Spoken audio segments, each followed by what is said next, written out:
Hey, it's Kappy, and this is Beyond the Plate, Her, the audio newsletter where I share what's on my plate, literally and figuratively. From culinary insights to restaurants and recipes, it's everything I'm seeing, tasting, and talking about in just a few minutes. This isn't a peer-reviewed culinary journal, it's just my take on what I'm into at the moment. So let's dive in, and I hope you all take something from my plate.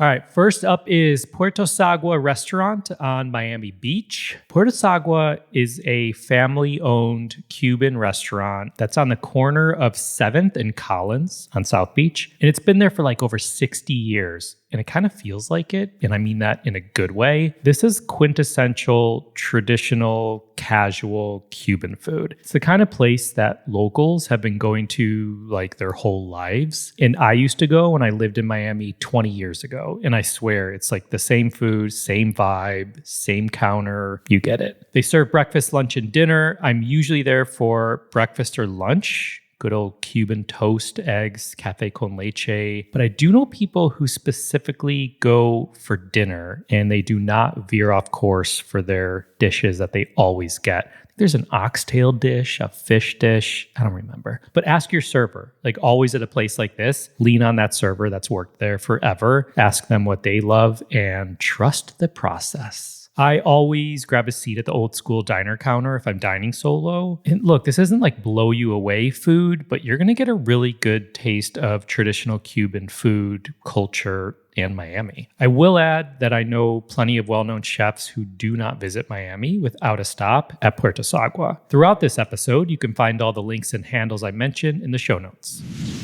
Next up is Shared Cultures Miso. Okay, Shared Cultures is a small batch fermentation company in San Francisco doing what they call farm-to-ferment, miso, shoyu, and umami seasonings using koji. Founders Kevin and Eliana draw inspiration from traditional fermentation methods, also wild-foraged ingredients, all the agriculture that they have in Northern California, and their own family food traditions. But they're doing it with this modern twist, like a modern lens. I honestly forgot how I first found them, but I ordered a sample pack originally, and I remember I got these little mini jars. I remember trying a corn miso, a black garlic miso, and most recently, a morel mushroom miso that I turned into a delicious pasta sauce. I just think it's a cool story and a unique business, and in a time when fermented foods are constantly part of the health and wellness conversation, this just feels right. So check out their site. They always have fascinating seasonal flavors, which reminds me I need to restock.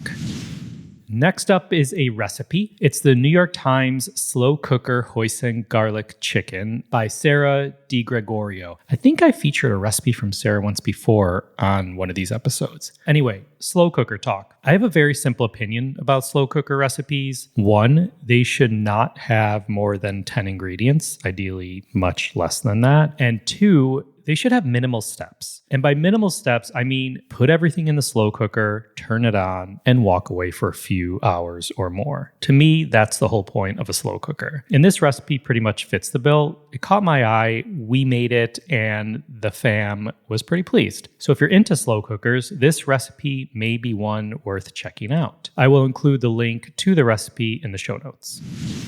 Next up is social impact, and it's a double duty shout out. And yes, this is a shameless plug to check out our season finale episode of Beyond the Plate last week with Jamie Oliver. But if we're talking about someone who embodies social impact in the culinary industry, you've got to hand it to this guy. He was such an early voice advocating for better food systems, better school lunches, real change. Like long before it was mainstream for chefs to do that type of work. Not that chefs haven't always been super generous in the social impact and philanthropy space. Jamie just chose to use his voice very early in his career. And something he said kind of stuck with me, and I'm loosely quoting it here, but you'll pick up what I'm putting down. He said something along the lines of, if you're a parent or someone passionate about something that feels wrong, the first emotion you'll feel is lonely. You feel like you can't make change alone. And then he goes on to say, but if you get 5 people together, then 10 people together, and you create a united front, then the next step is to get to 100,000 people. And that's when real change starts to happen. So for me, this was a powerful reminder that collective action matters, especially in food. So if you want to hear that full conversation with Jamie, check out our Beyond the Plate episode from last week. Next up is the South Beach Wine and Food Festival. The South Beach Wine and Food Festival is one of the best food festivals in the world. You have the best food personalities, the best chefs, tons of big names. So if you want to see it and eat the best of the best, it's happening this week, February 19th to 22nd in Miami. All net proceeds benefit the Florida International University Chaplin School of Hospitality and Tourism Management, which I'm proud to say is one of my alma maters. And so far, the festival has raised over $45 million for the school. I'll be there with the boss lady, Rachel Ray. She's hosting the 20th annual Burger Bash on Thursday night, where we'll also meet up with our 2026 Rachel Ray Yummo Scholarship winners. And then we've got a snazzy, intimate dinner Friday night that is sold out. So I'm sorry. But there are often last-minute tickets floating around for various events. So if you're in Miami, check out their website or just text the festival director, Lee Schrager, at 786. I'm totally kidding. Don't do that. And again, you can find all the links and handles I mentioned in the show notes. One last thing before I leave you. In the last couple Herd episodes, we talked about checking your spice cabinet and then restocking your pantry or your basic pantry. So now let's talk about hot sauce, a fave of mine. If you're like me and you have one too many bottles in your fridge, it might be time to clean house. I do this once or twice a year or so because I always think I have 5 to 10 bottles, but I have closer to 30 bottles or more. So here's my rule. If you haven't used a bottle of hot sauce in a year that you can remember, or you don't even remember what it tastes like, it may be time to get rid of that bottle. But give yourself a 1 in, 1 out policy. If you toss an old bottle of hot sauce, you're allowed to order or buy a new one. Wanted to give a couple shout outs. One to Cutino Sauce Company. This is hands down one of my favorites. It's super well balanced, great flavor, and not just heat for the sake of heat. And 2, Wilmette Spice Company, spelled Ouyllmette.